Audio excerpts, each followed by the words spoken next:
Je vais vous lire un conte de Noël qui s'intitule « Le papillon de Noël ». Lors des soirées étirées de décembre, Jean-René sculptait inlassablement le bois. La matière prenait forme sous ses mains instruments. Noé, son petit-fils, l'observait avec fascination. Le temps lui semblait s'arrêter pendant un instant. Son grand-père, ancien ébéniste, façonnait désormais par loisir de petites figurines d'animaux. On y trouvait un hibou aux aguets, un chat s'étirant de plaisir, un crapaud sur le point de chanter, un hérisson se mettant en boule et bien d'autres encore.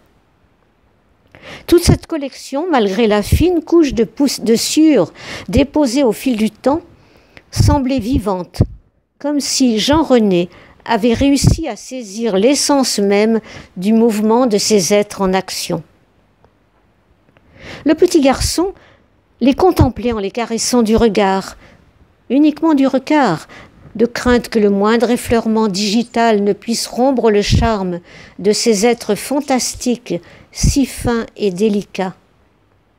Il préférait ainsi créer des fabuleuses histoires autour de ce petit peuple, grâce à l'imagination débordante qui bouillonnait en lui. Mais ce qu'il préférait par-dessus tout, c'était observer son grand-père à la tâche, à l'affût de la transformation instantanée qui s'opérait à chaque fois sur ce visage tanné d'expérience.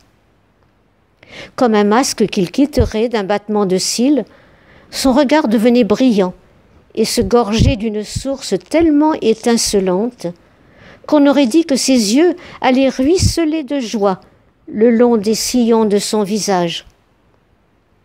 Dans ces instants magiques, Noé, du haut de ses 7 ans, se plaisait à imaginer que son grand-père était un ouvrier secret du Père Noël.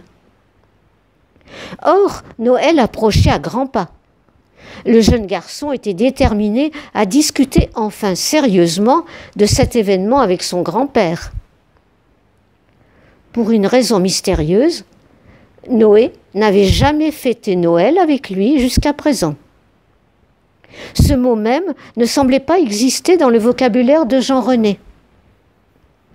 L'enfant, après un long raclement de gorge, déclencha une avalanche de questions qui se précipita au fond des oreilles du vieil homme.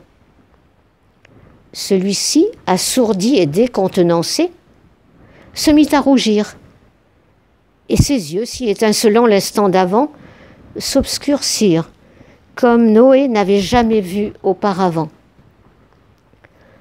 Empli d'un mélange explosif de colère, d'aigreur et de tristesse, Jean-René lui répondit que cette fête n'était plus la même à présent. De son temps, on allait au culte en famille. On décorait la maison de quelques santons. On écoutait le merveilleux récit de Noël. On chantait gaiement. Le sapin était illuminé de véritables bougies. Et surtout, il recevait juste une orange. Mais quelle orange! C'était un cadeau merveilleux, car il n'en mangeait qu'à cette période. C'était un fruit rare, précieux, exotique. Il la dévorait d'abord des yeux pour garder en mémoire les moindres replis capitonnés. Puis seulement, il la savourait longuement, quartier par quartier. Elle résumait à elle seule tout l'amour et le mystère entourant la naissance de Jésus. En se remémorant ces instants, le visage et la voix de Jean-René s'apaisèrent, et ses yeux furent une fois de plus prêts à se rallumer. Noé, le coupant dans son élan nostalgique, lui demanda alors pourquoi, si c'était si bien, il ne fêtait plus Noël ainsi. Le grand-père fronça les sourcils et s'assit de tout son corps, devenu tout d'un coup plus pesant. Il prit une large inspiration, puis répondit au garçon.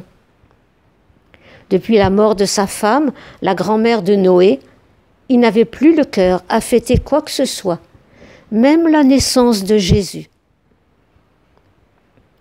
Noé ne sut plus que dire. Mi-penaud, mi-compréhensif, après une étreinte et un baiser, il quitta son grand-père.